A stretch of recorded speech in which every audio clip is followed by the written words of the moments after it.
the rates stay pretty much at 50-50. And in fact, by the time you get to tertiary education, there are more girls in school than boys. So what are those areas in Kenya doing right that the other areas are not? And whose role is that then to ask those questions? I think it should be the media's role. You know, again, the average citizen is not going to piece all that information together. And it's probably not in the government's interest to piece that information together either.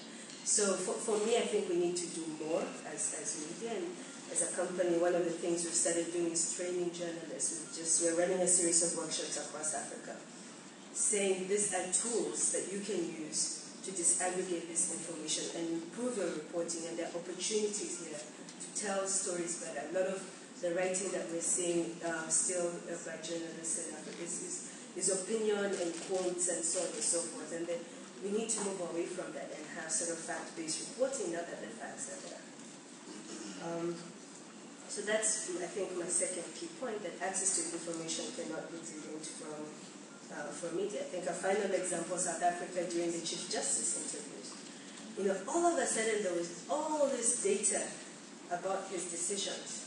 But this was not the first key role that he had taken, right? When in his previous role, it's quite significant. These decisions were already on record. So again, why was the media not reporting this information that was all public information? And you know, for us to really make this stick, that the media is really key.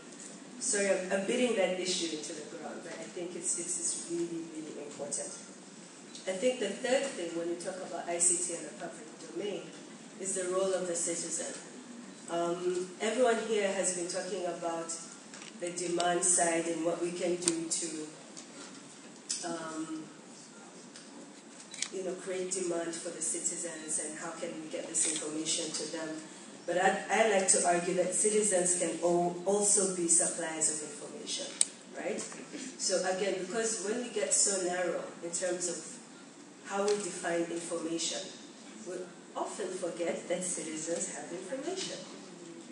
So, if the government is not giving you information about how constituency development funds are being used, most certainly, I think if you go to the constituencies, the citizens can tell you how that information is being used. If the government is not giving information about the quality of schools, almost certainly, if you talk to parents who are putting their kids in those government schools, they will tell you about the quality of information in schools.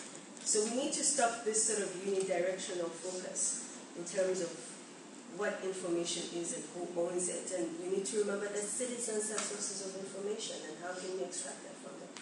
NGOs, I'm sorry to say, are almost as bad as governments in terms of publishing their information, yet they run around collecting all sorts of wonderful statistics every year. Maternity, mortality, health, education, and so on. I'm telling you, and this was a big issue for me with Mzalendo. Try and find out where this information is. You know, it's on some report that's nice and beautifully bound and sitting in their libraries, in their offices, that no one will ever have access to. And one of the things that I've been encouraging donors, when you fund someone to do any kind of surveys or studies or so on, you should make sure they're publishing that information online. Let's not act like governments are the only bad actors. And, you know, the World Bank, I think, is playing a key role in opening up their data. And you can see when you go into how rich it is, sometimes richer than most average governments, just because of the kind of the work that they do. So a broader definition of information, I think, is important as we talk about access to information. It's not just government information. I think for us, again, as a company, one of the things we're saying then is, in terms of access, I focus not just on the content, but then on infrastructure and how many people on the internet. The ambassador mentioned is 26%. So what good is all this open data work that we're doing if only 26% of the Kenyan population can access it? And it's been interesting that on the back of the work that we've done in Kenya, the president himself said, you know, he wants us to revisit the cost of access as an industry, and what the government can do to get more people online so that they can access this information. I think local content is important. You know, Ushahidi could probably not have existed if there were no maps. And so the work, you know, again, when you talk about information, things like mapping, things like language, and so on and so forth are critical elements. And finally, when we talk about citizens generating information, we do need to remember that it can be dangerous, right? Just yesterday, there were reports of 2 citizens in Mexico who were killed because of tweeting about the narco drugs situation going on there. And so as technology companies, we are focused on, you know, we have a responsibility. One is we're saying use our tools, use YouTube and so on to self-publish. But also, as we've seen in the Arab Spring and so on and so forth, governments are also becoming very savvy about tracking people down in the use of technology. And so we, as tech companies, and we're part of the Global Network Initiative, where we look at our role in terms of giving individuals ways that they can secure themselves as they're online, and not to imagine that sometimes the you know, repercussions do follow from that. I think my final points, and if I was to summarize my talk in like two sentences, you know, I think we've made progress, but for us to really ground these efforts, we need to get away from being self-righteous. Those of us who are running these campaigns, particularly when I look at the Right to Know campaign in South Africa, we're preaching to the choir. And I think we've done a pretty poor job of trying to extend why this, how we look at information, how we define information, how we define access. And we really need to focus on broader ways and broader campaigns. It's not always just about the law. As Ambassador was pointing out, all these changes that have happened in Kenya have happened before we've even had the freedom of information law.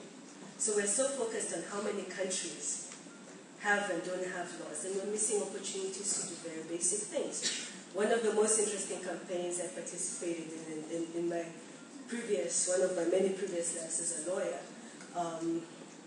I was doing work on with the Kenyan National Human Rights, on social and economic rights. And we were trying to find out, how do we make this issue relevant to the average citizen?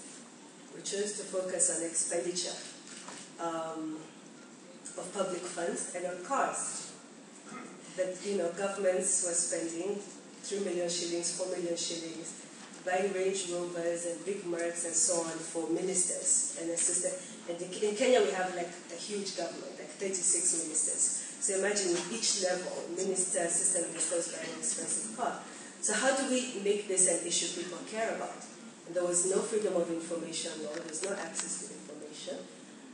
And you know what was the most effective tool? Pictures. And so we worked with the nation and the Standard and ran this campaign where we took pictures of ministers stepping out of their luxury cars, and it was front page news. I don't know if Linus is here, if he remembers that campaign. And then ran a simple campaign just saying this car cost X, 40 million shillings, and this is what 40 million shillings would have done for your constituency. That was it.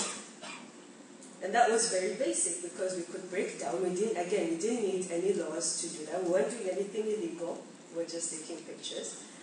And the outrage was incredible because we had managed to, it's audiovisual, it's nothing complicated, and we made it relevant to what people cared about. We're spending this kind of money on cars and we don't have running water in our constituencies. Within 2 weeks, suddenly, journalists were being stopped from taking pictures of governments coming out of the cars. No, seriously, they were. And so we had to look for archived images and so on and so forth.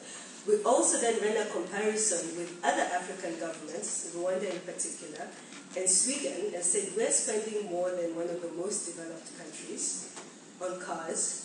And our neighbor here, Rwanda, they're driving Passats. And it doesn't seem to have been the end of the world that ministers are running around in Passats. And, it took I mean, the impact of something so simple, like I said, they started banning ministers from journalists from taking their pictures. They stopped using their cars during campaigns. and I think 2 or 3 years later, they actually passed a new law based on the outrage that that campaign created that now set a standard for cheaper, more affordable cars. I think they all have to drive. There's a limit now on the size of the engine and so on and so forth. I could go on, I have many more stories, but my point is that, again, we don't have to sort of wait for these laws. We're all smart. There are a lot of things we can do with information that's already there to connect that to the citizens. And I see my time is up. And I'll be happy to take questions from there.